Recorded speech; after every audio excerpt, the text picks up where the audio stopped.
시청자 여러분 안녕하십니까? 1월 2일 굿모닝 MBN 시작합니다. 먼저 오늘의 주요 뉴스입니다.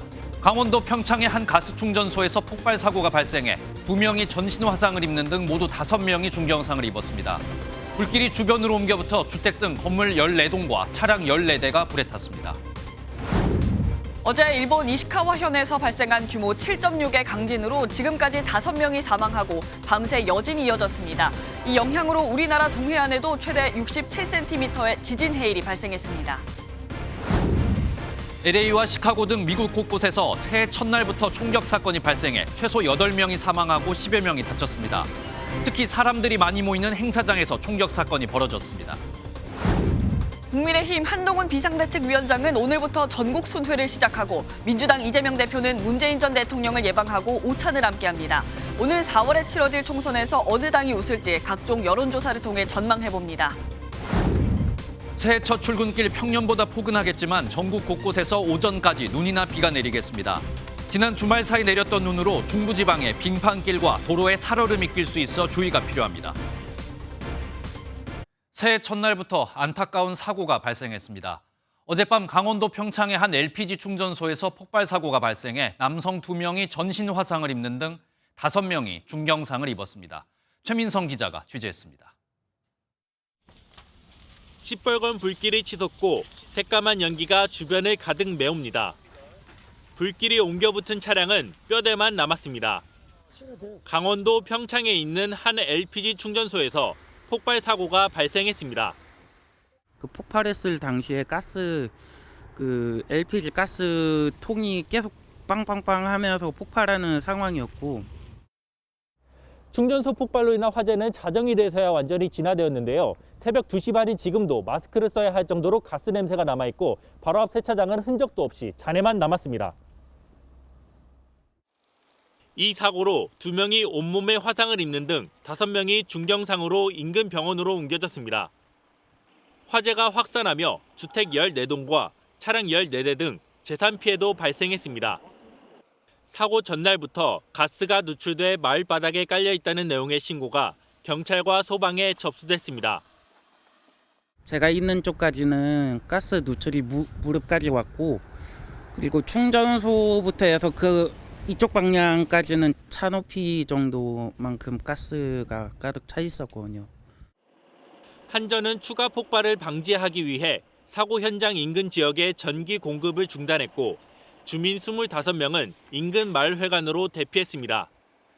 경찰은 오늘 국립과학수사연구원, 가스안전공사 등과 함께 현장 감식을 통해 정확한 폭발 원인을 조사할 예정입니다. MBN 뉴스 최민성입니다.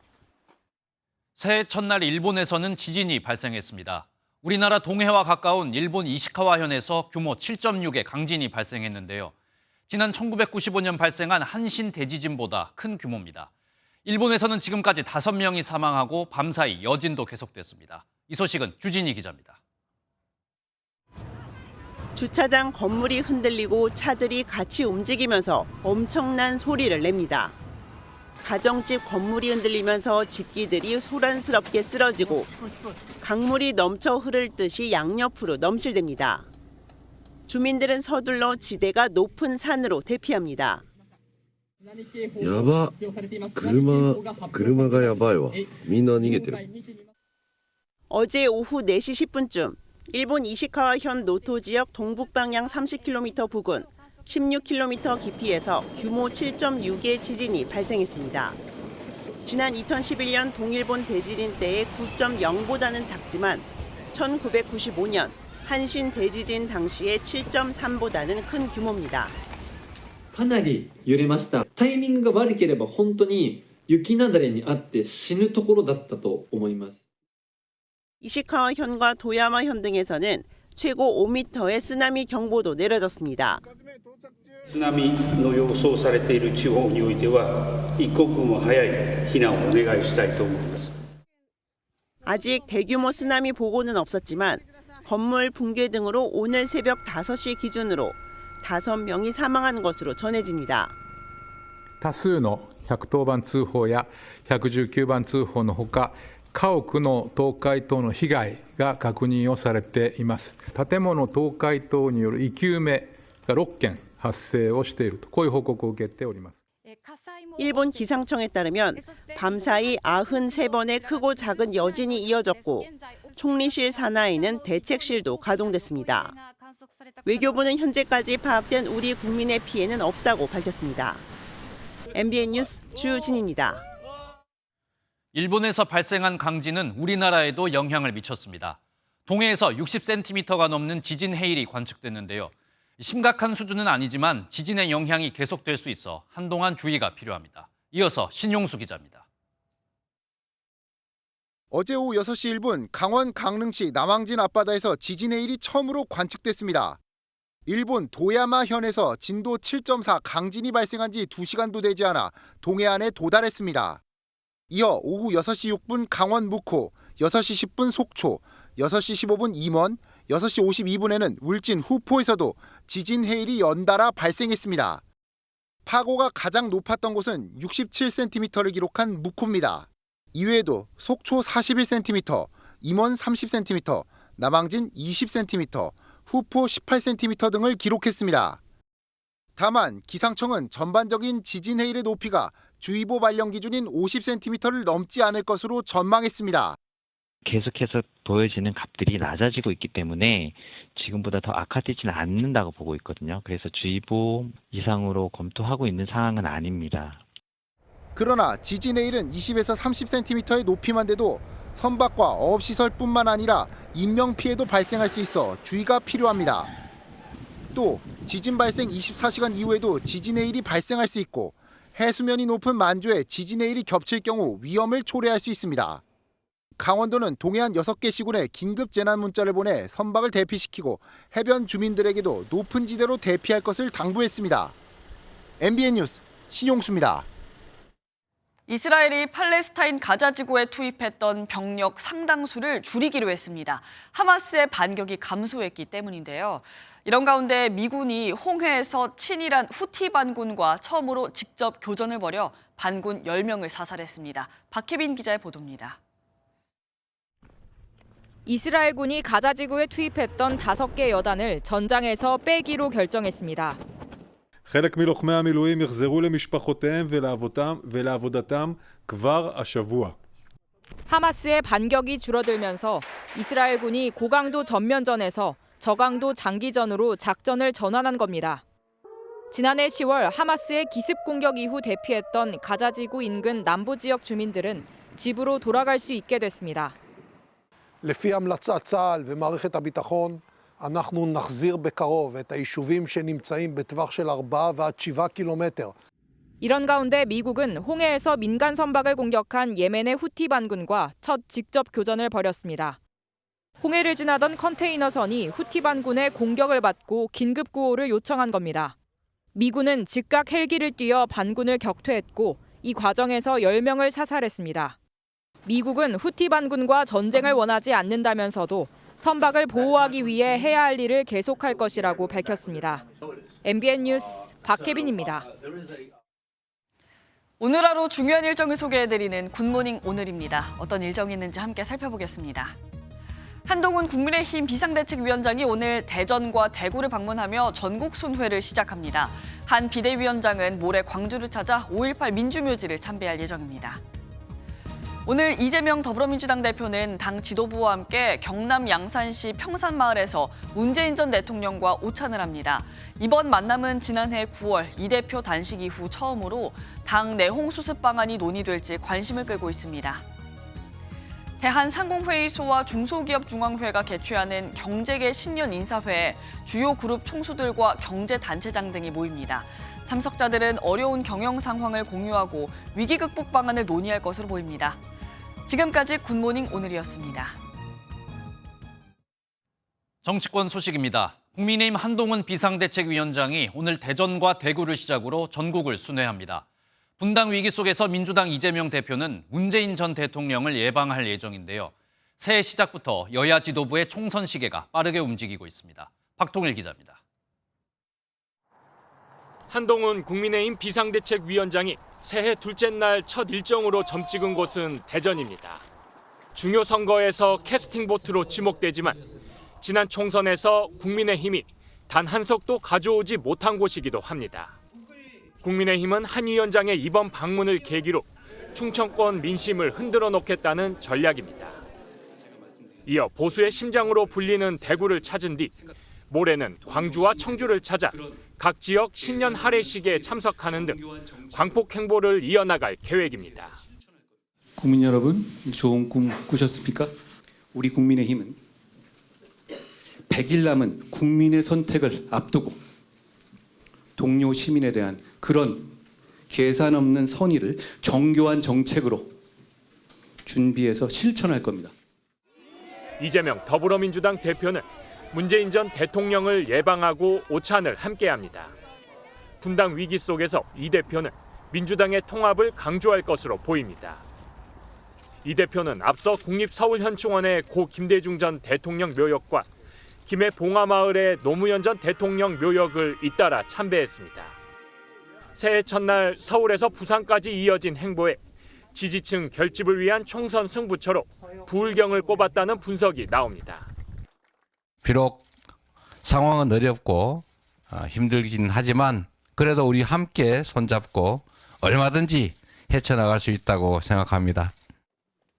오는 4월 치러질 총선에서의 승리를 위한 여야 지도부의 시계가 새해 벽두부터 빠르게 움직이고 있습니다. MBN 뉴스 박통일입니다. 새해를 맞아 제3지대의 움직임도 본격화하고 있습니다. 국민의힘 이준석 전 대표는 이달 안에 중앙당을 창당하겠다고 밝혔고 민주당 이낙연 전 대표도 지지층을 결집시키며 창당 선언이 임박했음을 알렸습니다. 이 내용은 최은미 기자입니다. 이준석 전 국민의힘 대표가 주도하는 개혁신당이 이달 중순까지 서울, 대구 등 5개 지역에 시도당 창당을 완료하고 이달 안에 중앙당까지 창당하겠다고 밝혔습니다. 이 전 대표는 이 모든 것을 바로잡는 방법은 정치 세력 교체에 있다며 창당을 준비하고 있는 이낙연 전 더불어민주당 대표와의 대화 가능성도 열어놨습니다. 제게 있어가지고 이낙연 총리라는 분은 저와 다른 점이 있기 때문에 그리고 저와 또 성품이 다른 분이기 때문에 상당히 상호 보완적 결합을 할 수 있는 대상이다라는 기대감은 가지고 있습니다.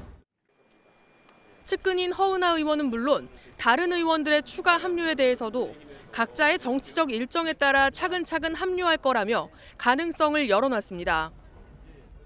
이낙연 전 대표는 지지자 500여 명과 행주산성에서 신년회를 열고 세과시에 나섰습니다.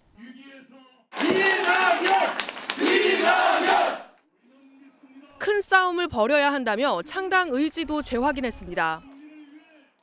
둘 중에 하나만 고르게 돼 있는 이 정치 구조에 구멍을 내서 새로운 선택지를 국민께 드림으로써 이 절망의 정치에 희망을 새로 만들고 싶다.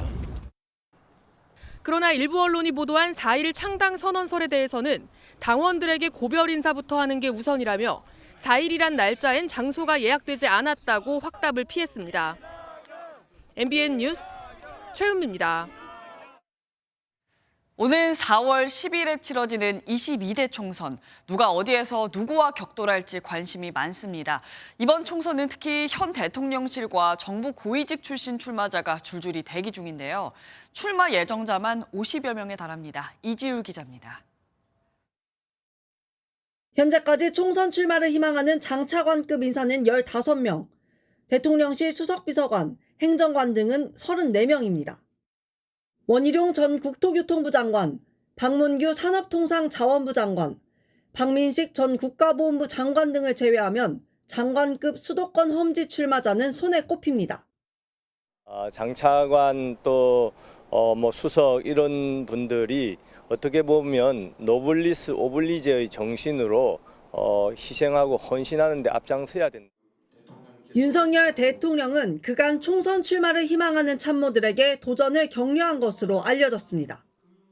현 정부 철학을 잘 이해하는 인사들이 국회로 진출해 국정을 뒷받침할 필요가 있다는 뜻으로 해석되지만 잡음도 계속됩니다. 지역에선 이미 출마를 준비 중이던 당협위원장 등 당내 예비 후보들의 반발도 적지 않습니다. 총선을 불과 석 달여 앞두고 전혀 연고도 없고 관련도 없는 지역구에 출마한다면 과연 유권자들이 환영을 하겠는가? 차관급 수석 비서관 이하에선 텃밭인 영남 지역에 출마가 몰리면서 희생 없이 대통령 후광을 등에 업으려는 것 아니냐는 비판도 나옵니다. 대통령실에서 갑자기 내려오게 되면은 해당 지역에서 열심히 또 선거운동을 해왔던 사람들한테 불이익이 있는 것은 사실이고요. 야당에선 공직을 총선용 경력 한 줄로 전락시킨다는 비판이 나오는 가운데 대통령실 경력이 실제 총선에 미칠 영향은 크지 않을 거란 전망도 제기됩니다. 대통령의 지지율이 높고 이렇게 되면 경력이 중요한 역할을 할 수도 있겠지만 지금 상황이 대통령실에 있었다는 경력에서 긍정적인 영향을 미칠지는 미지수라고. 여당은 대통령 참모진들의 출마와 공천은 별개라고 선을 그었지만 경쟁 과정에서의 분란은 불가피할 것으로 보입니다. MBN 뉴스 이지율입니다.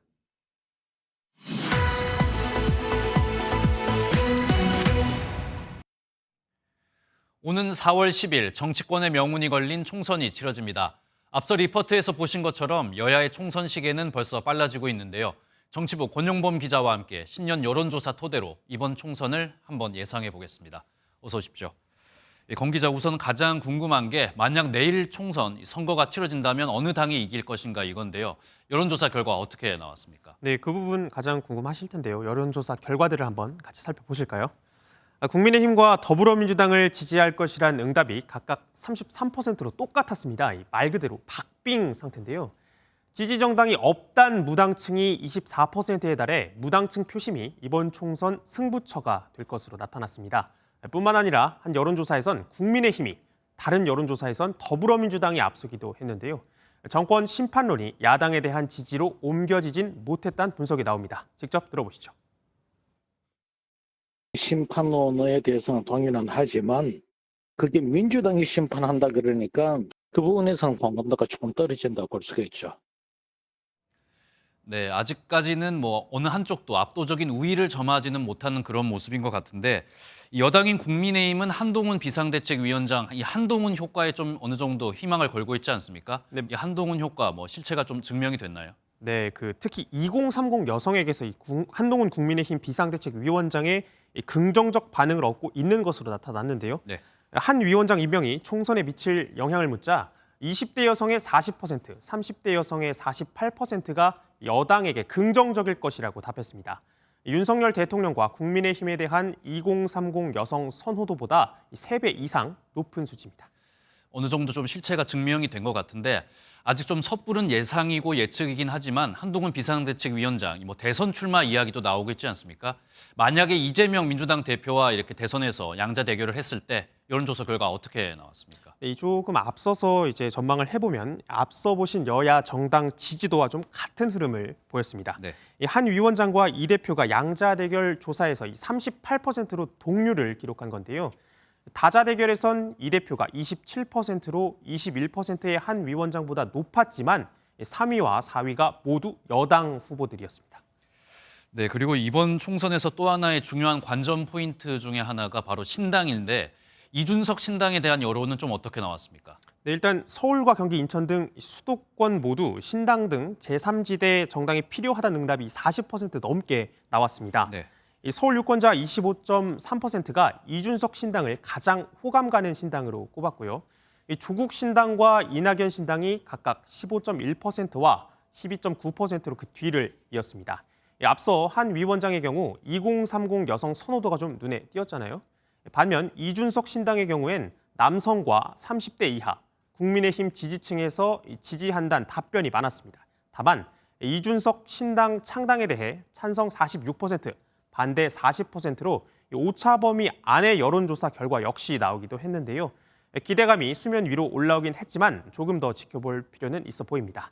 현재 야권에서 꿈틀대는 이낙연 신당의 경우 찬성 39%, 반대 47%로 부정적인 의견이 더 높게 나타났습니다. 네, 향후 총선 동향도 저희가 함께 좀 지켜보도록 그렇게 하겠습니다. 지금까지 정치부 권용범 기자였습니다. 윤석열 대통령의 신년사엔 민생이란 단어가 9번 등장했습니다. 그만큼 윤석열 대통령은 올해는 민생 회복의 한 해가 돼야 한다며 문제를 해결하기 위해 행동하는 정부를 강조했는데요.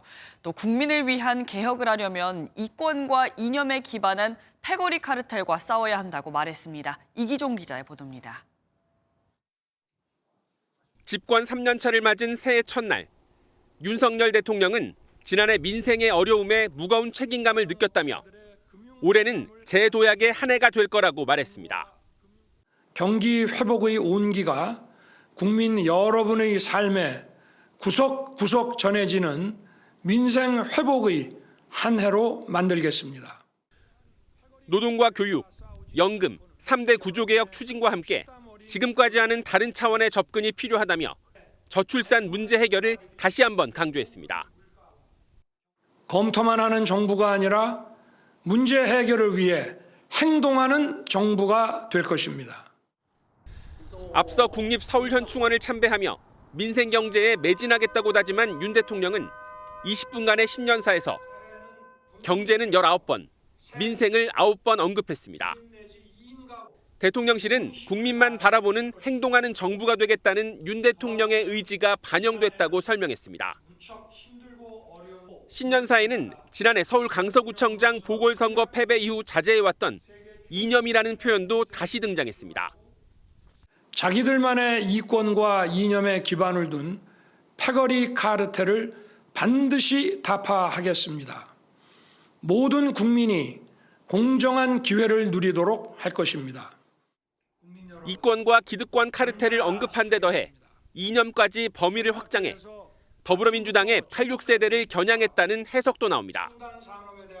윤 대통령은 북핵 문제와 관련해 올해 상반기 한미 확장 억제 체제를 완성해 핵과 미사일 위협을 원천 봉쇄할 거라며 상대의 선의에 기대지 않은 힘에 의한 진정한 평화를 구축해 나갈 것이라고 강조했습니다. MBN 뉴스 이기종입니다. 북한 김정은 국무위원장이 가족과 함께 신년 공연을 관람했습니다. 새해가 되자 딸에게 뽀뽀하는 모습까지 공개됐는데 이런 모습과는 달리 대한민국을 향한 김 위원장의 입은 점점 거칠어지고 있습니다. 이성식 기자의 보도입니다. 북한 김정은 국무위원장이 아내 리설주, 딸 주애와 함께 레드카펫을 따라 입장하고 있습니다. 존경하는 자제분과 여사와 함께 관람석에 나오시자 장례는 격정의 도가니로 화했습니다. 새해가 시작되자 축포가 터지고 김 위원장은 딸 주애에게 뽀뽀를 합니다.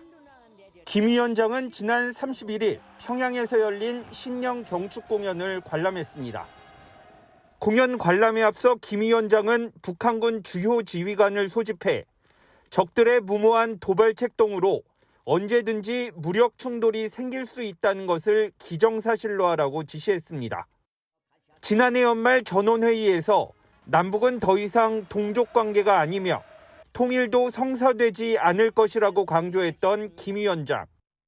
주적으로 선포하고 외세와 야합하여 정권 붕괴와 흡수 통일의 기회만을 노리는 족속들을 화해와 통일의 상대로 여기는 것은 더 이상 우리가 범하지 말아야 할 착오라고. 조선중앙통신은 김 위원장의 지시에 따라 북한이 대남 사업부문 기구들을 정리하는 후속 조치에 나섰다고 보도했습니다. 강대강 대결 구도를 만들므로써 결국 김정은 체제가 북한 내부의 주민들의 결속을 꾀하는 또 북미 관계 그리고 북중, 북러 관계 중심으로 앞으로 끌고 가겠다는. 김 위원장은 시진핑 중국 국가주석과 새해를 맞아 축전을 교환하고 수교 75주년이 되는 올해를 양국 우호의 해로 지정해 교류 협력을 더욱 강화하기로 했습니다. MBN 뉴스 이성식입니다.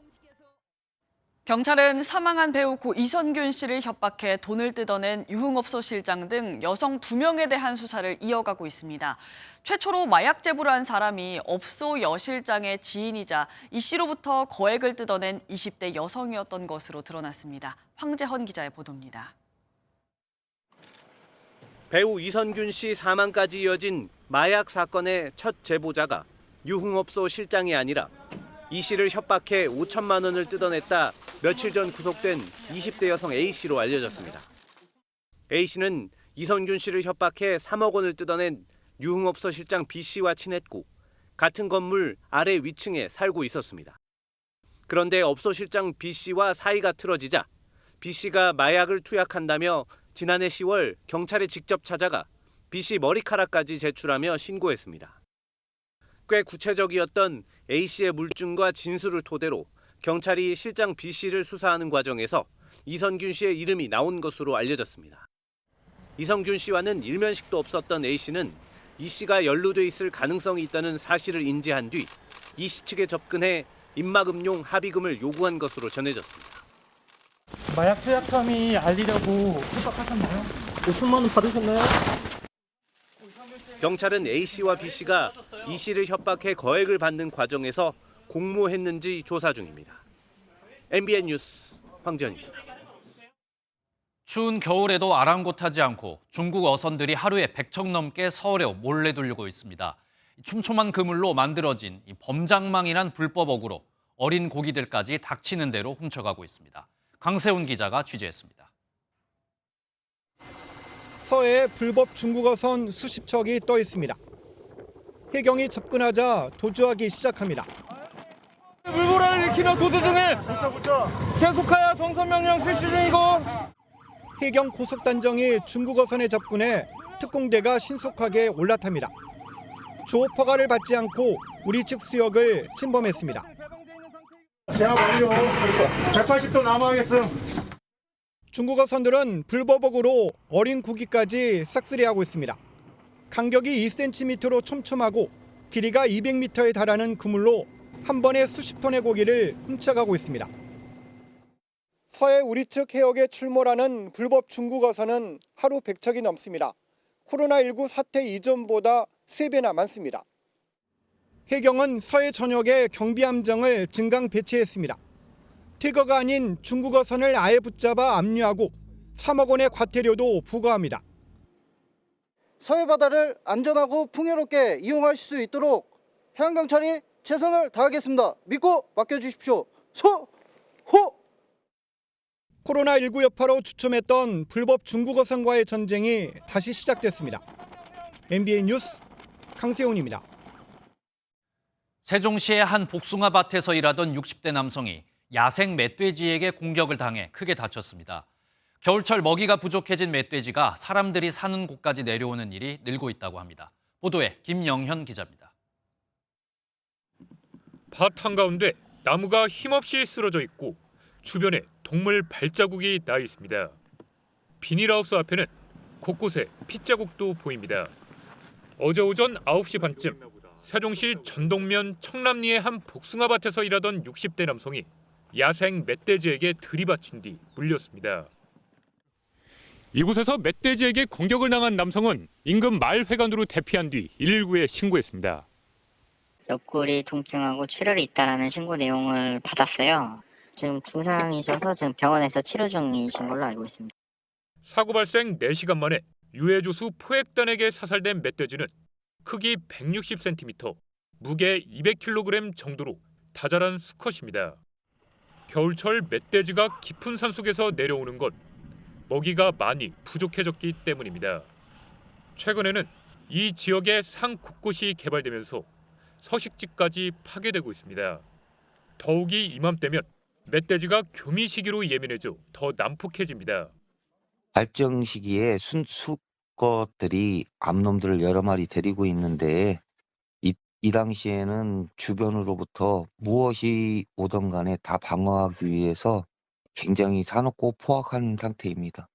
전문가들은 멧돼지를 만나면 등을 보이면서 달아나지 말고 조용히 주위에 있는 나무나 바위에 몸을 숨겨야 한다고 조언합니다.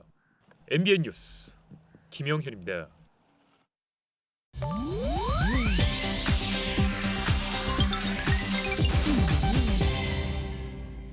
인터넷에서 화제가 되고 있는 소식들을 모아 전해드리는 인터넷 와글와글입니다. 영화 서울의 봄이 새해 첫날인 어제 누적 관객 수 1,200만 명을 넘어섰습니다.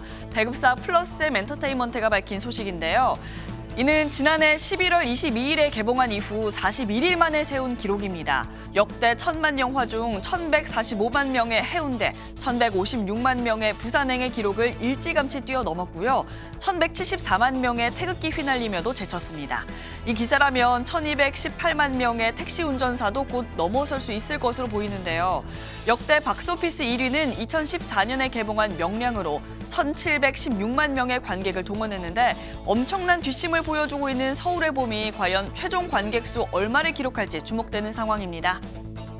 2024년 새해가 되자마자 연예계 기부 소식이 알려지며 누리꾼들에게 훈훈함을 안기고 있습니다. 가수 겸 배우 아이유 씨는 취약계층을 위해 사용해달라며 4곳에 2억 원을 기부했습니다. 소속사는 SNS를 통해 아이유에나 이름으로 기부 소식과 함께 증서를 공개했는데요. 배우 김우빈 씨도 취약계층 환자들의 치료비를 지원하기 위해 1억 원을 기부했고요. 또 방송인 김나영 씨는 개인 방송 수익금 1억 원을 한부모 여성 자립과 지원을 위해 기부에 동참했습니다. 여기에 가수 딘딘 씨도 지난달 31일 대한적 십자사에 1,000만 원을 기부하며 온정을 더했는데요. 모두 꾸준히 선행을 이어왔던 스타들, 도움이 필요한 곳에 소중히 쓰여지길 바라겠습니다. 인도에선 비행기가 다리 밑에 끼어버리는 황당한 사고가 발생했습니다. 사고는 현지 시간 지난달 29일 인도 동부 비하르주 모티하리에서 일어났는데요. 해당 비행기는 트레일러에 실려 뭄바이에서 아삼으로 운송 중이었는데 운전자가 비행기 높이와 다리 높이를 잘못 판단하는 바람에 이런 대형 사고를 냈다고요. 도로는 막히고 이를 구경하려는 지역 주민들이 몰리며 일대는 극심한 교통정체도 발생했는데요. 결국 1시간 이상 다리 밑에 끼어 있다가 트레일러 타이어에 공기를 빼서 높이를 낮추고서야 빼낼 수 있었다고 합니다. 인도에선 이런 사고는 처음이 아니라고 하는데 만화 같은 일이 실제로 벌어지고 말았네요. 인터넷 와글와글이었습니다. 미국에선 새해부터 총격 사건으로 최소 8명이 사망하고 10여 명이 다쳤습니다. 미국에선 사람들이 많이 모이는 행사에서 총격 사건이 발생해 주의가 요구되고 있습니다. 워싱턴에서 최중락 특파원입니다. 현재 시각으로 1일 새벽 1시경 미국 로스앤젤레스에서 총격 사건이 발생했습니다. 목격자들은 창고형 건물에서 새해 전야 파티 도중에 갑자기 총성이 울렸다고 전했습니다. 현장에서는 20대 남성과 여성 등 2명이 총상을 입고 사망했으며 8명은 병원으로 이송됐습니다. We started off the year pretty good, and we thought, and for this tragic happen to get a call at like 2 o'clock in the morning, it's tragic. 비슷한 시각 LA 카운티 호손 지역에서도 총격이 벌어져 1명이 숨지고 4명이 다쳤습니다. 현지 경찰은 오전 0시 30분경 쇼핑몰 인근 총격 사건 신고를 받고 출동해 피해자들을 병원으로 이송했지만 1명이 사망했다고 밝혔습니다. 시카고 한 주택에서도 새벽 1시경 총격이 발생해 53살 남성이 현장에서 숨지고 2명이 부상했습니다. 메릴랜드주 프린스 조지 카운티에서는 하룻밤 사이 가까운 장소 3곳에서 3건의 총격이 발생해 남성 3명이 목숨을 잃었습니다. 경찰은 연관성 여부를 조사하고 있는 가운데 용의자 신원은 밝혀지지 않았습니다. 미국에서는 지난해 4명 이상의 사상자를 낸 총기 난사 사건이 총 650건으로 하루에 2번꼴로 사건이 발생한 것으로 집계됐습니다. 워싱턴에서 MBN 뉴스 최종락입니다. 지난해 우리 경제는 고물가 고금리로 힘든 한 해를 보냈죠. 하지만 최근에는 경제가 회복세를 보이며 새해 경기 회복에 대한 기대감을 키우고 있습니다. 보도에 김경기 기자입니다. 비행기 안으로 화물이 속속 실립니다. 인천공항을 출발해 로스앤젤레스로 가는 대한항공 KE207편. 올해 첫 수출 물량을 나르는 화물기입니다. 반도체 등 미국으로 가는 화물로 기내는 이미 가득 찼습니다. 두 자릿수 한 18% 정도까지 수출이 더 늘어날 수 있지 않을까 그렇게 전망들을 하고 있습니다. 내년에 물건이 더 많이 올 것 같아요. 실제 12개월 연속 1년 전보다 감소세를 보였던 월간 수출은 지난해 10월 반등에 성공해 3개월째 플러스를 기록 중입니다. 주력 수출 품목인 반도체가 증가세로 돌아선 가운데 역대 최대를 기록한 자동차 수출이 버팀목이 된 결과입니다. 수출이 빠르게 회복하면서 지난해 전체 무역 적자도 99억 7천만 달러로 2년 연속 적자를 기록했지만 적자 폭은 크게 줄었습니다. 윤석열 대통령은 신년사에서 올해 수출이 우리 경제에 활력을 불어넣을 것을 자신했습니다. 글로벌 교역이 회복되면서 우리 경제 전반의 활력이 나아지고 수출 개선이 경기 회복과 성장을 주도할 것입니다. 전문가들은 상반기 수출이 완연한 회복세를 다지는 가운데 위축된 대중국 수출의 회복 여부가 변수가 될 것으로 내다보고 있습니다. MBN 뉴스 김경희입니다. 우리 경제는 고물가로 인해 소비가 꽁꽁 얼어붙은 상황입니다. 내수가 살아나지 않으면 반등을 시도하려는 올해 우리 경제 걸림돌이 될 수 있습니다. 이승훈 기자가 보도합니다. 한 인터넷 커뮤니티에 올라온 사진입니다. 공깃밥 한 그릇에 2,000원이라는 메뉴판이 눈에 들어오는데 심지어 공깃밥 한 그릇에 3,000원까지 받는 식당도 있습니다. 2,000원으로 한다면은 진짜 밖에서 먹는 밥은 못 먹지 않을까. 지난해 1월부터 11월까지 집계된 소비지수는 한 해 전과 비교했을 때 1.4% 감소해 19년 만에 처음으로 하락했습니다. 고물가 고금리 시대에 소비자들이 지갑을 닫은 것으로 분석됩니다. 자영업자들의 고충은 더욱 커지고 있습니다. 매출 하락은 현실화되고 있는데 전기, 가스비, 인건비, 농산물 가격 등 비용은 계속 늘고 있기 때문입니다.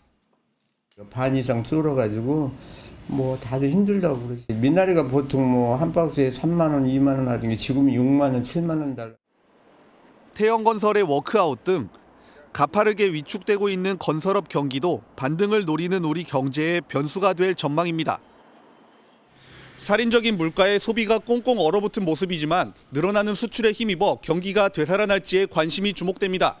MBN 뉴스 이승훈입니다. AI 기술이 급속도로 진보하면서 우리 일상 속에도 파고들고 있죠.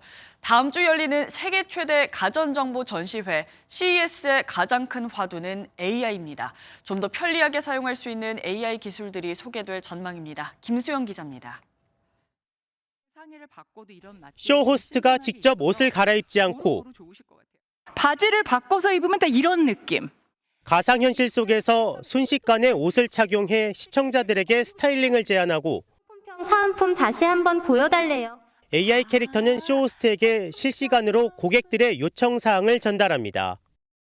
가장 가보고 싶은 곳이 AI 번역기는 순식간에 외국어로 바꿔주고 생성형 AI는 대화하며 원하는 정보를 찾아줍니다.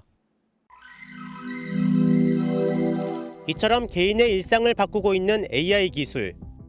9일부터 열리는 세계 최대 가전정보 전시회 CES는 전 세계 3천여 개 기업이 참여하는데 올해는 일상에서 더욱 편리하게 사용할 수 있는 AI 제품과 서비스가 화두입니다. 삼성전자는 AI를 탑재한 주방가전과 청소가전을, LG전자는 AI 탑재 로봇 도우미를 선보인다는 계획입니다. 특히 삼성전자는 지난해 자체 개발한 생성형 AI를 기기에 접목하는 것으로 알려졌습니다. 안전한 데이터를 통해 합격되었으며 온 디바이스에서 작동하도록 설계되어 또한 인텔과 퀄컴은 AI를 빠르게 사용할 수 있는 반도체를, 현대차는 소프트웨어와 AI 연결의 생태계 구축 전략을 공개할 전망입니다. 생산성을 가장 올리기 어려웠던 부분들이 바로 교육이라든지 환경이라든지 다양한 사람 중심의 어떤 서비스입니다. 이 부분들을 인공지능을 통해서 훨씬 더 효과적으로 우리가 서비스를 제공할 수 있기 때문에 이번 CES에는 SK그룹 최태원 회장, 현대차그룹 정의선 회장과 정기선 HD현대 부회장, 롯데그룹은 신동빈 회장의 장남 신유열 실장 등 총수 일가가 직접 참석해 미래 먹거리 발굴에 나선다는 계획입니다. MBN 뉴스 김수영입니다.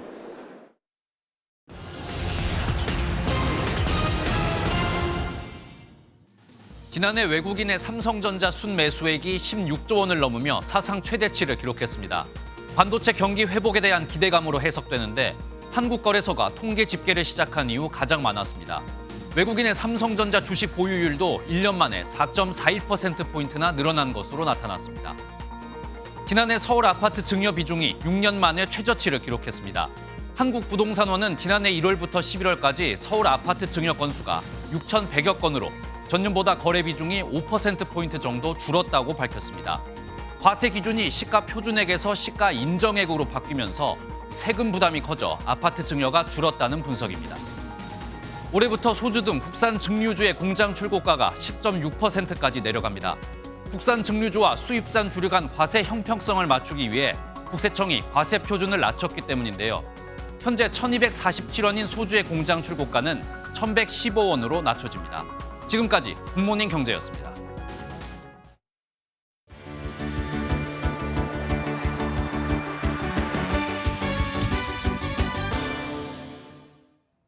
굿모닝 월드입니다.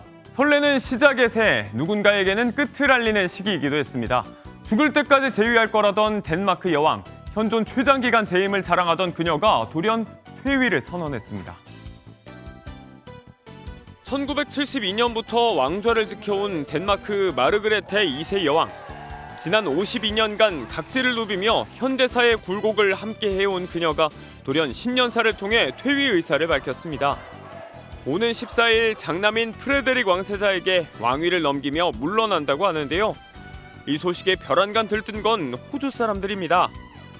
Oh, I think it's wonderful and puts Tasmania on the world stage and what a great ambassador for Australia. 호주 사람인 왕세자비와 왕세자가 호주의 한 펍에서 만난 러브 스토리가 유명하죠. 한편 여왕의 퇴위 결정은 건강상의 이유 때문인 것으로 알려졌습니다. 들뜬 마음으로 맞은 2024년, 일상으로 복귀하는 지금까지도 그 여운이 가시지 않은 분들 많으실 텐데요. 설레는 마음 조금이라도 더 간직하시라고 준비했습니다. 각국의 새해 맞이 현장입니다. 어김없이 뉴욕 타임스 스퀘어 광장에서 새해 맞이 볼드롭 행사가 열렸습니다. 한 마음으로 카운트다운을 외치며 벅찬 마음으로 새해를 맞는 인파가 가득한데요. 두바이 부르즈 알리파를 물들인 총천연색의 미디어 아트, 태국 밤하늘을 수놓는 화려한 불꽃과 드론쇼 역시 장관입니다. 미국 플로리다 키웨스트의 새해맞이 풍경도 특별한데요. 화려하게 분장한 드래그 퀸이 빨간 하이힐을 타고 내려오는 일명 레드슈 드롭이 이곳의 새해맞이 명물이라고요. 그 모양은 조금씩 달라도 새해를 맞는 들뜬 기대감은 어디서나 비슷하겠죠. 모두의 소망이 이뤄지는 2024년이 되길 기원합니다. 이렇게 다들 들떴던 새해, 아찔한 사건 사고도 잇따랐는데요. 수천 명의 인파가 몰린 뉴욕 타임스 스퀘어 인근, 차량이 인도로 돌진하는 사고가 있었습니다. 하마터면 큰 사고로 이어질 뻔했다고요. 한 대 뒤엉킨 차량들, 파손 상태가 꽤 심각해 보이는데요. 어찌된 일일까요? 새해맞이 카운트다운 직후인 오전 1시 30분쯤 타임스 스퀘어에서 불과 몇 블록 떨어진 곳에서 발생한 사고 현장입니다. 운전자는 한 40대 남성으로 알려졌는데요. 누군가와 말다툼을 벌이다 경찰이 오자 도주를 시도하며 벌어진 일이라고 합니다.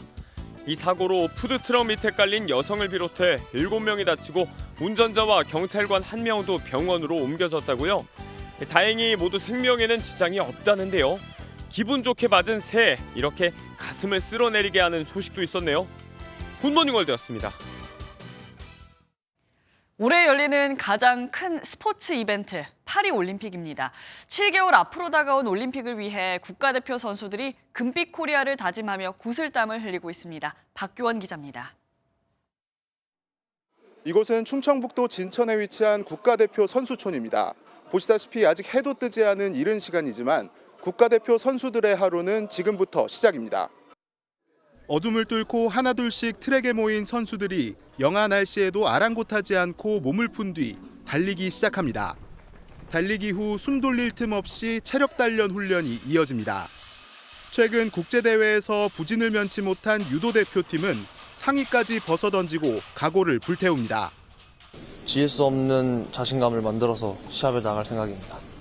파리올림픽에서 꼭 금메달 따겠습니다. 2021년 열린 도쿄올림픽에서 대표팀은 종합 16위로 톱10 진입에 실패했고 1984년 LA 올림픽 이후 가장 적은 6개의 금메달로 부진했습니다. 그러나 국가대표팀의 세대 교체라는 희망을 받고 그 선봉에 선 수영 황선우가 황금 세대로 파리올림픽에서 감동과 열정의 드라마를 약속했습니다. 이제 2024년이 푸른 용의 해라고 이제 하는데요. 또 이제 저도 이제 용처럼 펄펄 날 수 있게 이렇게 남은 7개월 동안 잘 준비를 해서 1924년 올림픽 이후 정확히 100년 만에 다시 열리는 파리올림픽의 주인공은 누구일지. 승리에 대한 열망과 남은 7개월간 흘릴 땀과 노력이 파리올림픽의 메달색을 결정합니다. 가슴에 태극마크를 품은 우리 선수들이 외칩니다. 원팀! MBN 뉴스 박규원입니다. 새해 첫 출근길인 오늘도 추위 걱정은 안 하셔도 되겠습니다. 현재 서울의 기온 2.2도로 영상권에서 출발하고 있고요. 한낮에는 5도까지 오르면서 평년 기온을 3도가량 웃돌겠습니다. 남은 한 주간도 한파 수준의 심한 추위는 없겠습니다. 오늘은 전국이 대체로 흐리겠고요. 오전까지 중부지방을 중심으로 비나 눈이 조금 내리겠습니다. 예상되는 눈의 양은 1cm 안팎으로 많지 않겠지만 내린 눈비가 얼어붙어 도로가 미끄러운 곳이 많겠습니다. 교통안전에 유의하셔야겠습니다. 한편 내일까지 동해안에는 너울성 파도가 높게 일겠습니다. 높은 물결이 방파제나 해안도로를 넘을 수 있으니까요. 해안가 접근은 자제하시는 게 좋겠습니다. 오늘 아침까지 일부 내륙에는 안개가 짙게 끼겠고 대기질은 대체로 무난하겠습니다. 지역별 현재 기온 보겠습니다. 춘천 1.8도, 전주는 4.7도 나타내고 있고요. 낮 기온은 서울 5도, 대전과 광주 7도, 부산은 11도까지 오르겠습니다. 내일은 전국 곳곳에 비나 눈이 조금 내리겠습니다. 여러분은 2024년 새해에 어떤 목표를 세우셨나요? 새해 다짐으로 체력을 키우거나 체중 조절을 위해서 운동 계획 세우신 분들 많으실 텐데요. 겨울철 운동을 안전하게 즐기려면 운동 전 스트레칭은 필수입니다. 부상 방지를 위해 긴장된 근육을 충분히 풀어주는 게 좋고요. 새벽 운동보다는 몸이 충분히 활성화된 오후나 저녁에 운동하는 것이 더 효과적입니다. 또 겨울철에는 체온 유지를 위해 15%가량의 에너지가 더 소비되는데요. 따라서 운동 강도는 다른 계절보다 70% 수준으로 낮춰도 큰 감량 효과를 낼 수 있습니다. 올 한 해 건강하게 보내시기 바랍니다. 지금까지 날씨와 생활정보였습니다. 굿모닝 MBN 마치겠습니다. 함께해 주신 여러분 고맙습니다. 새해 복 많이 받으시길 바랍니다.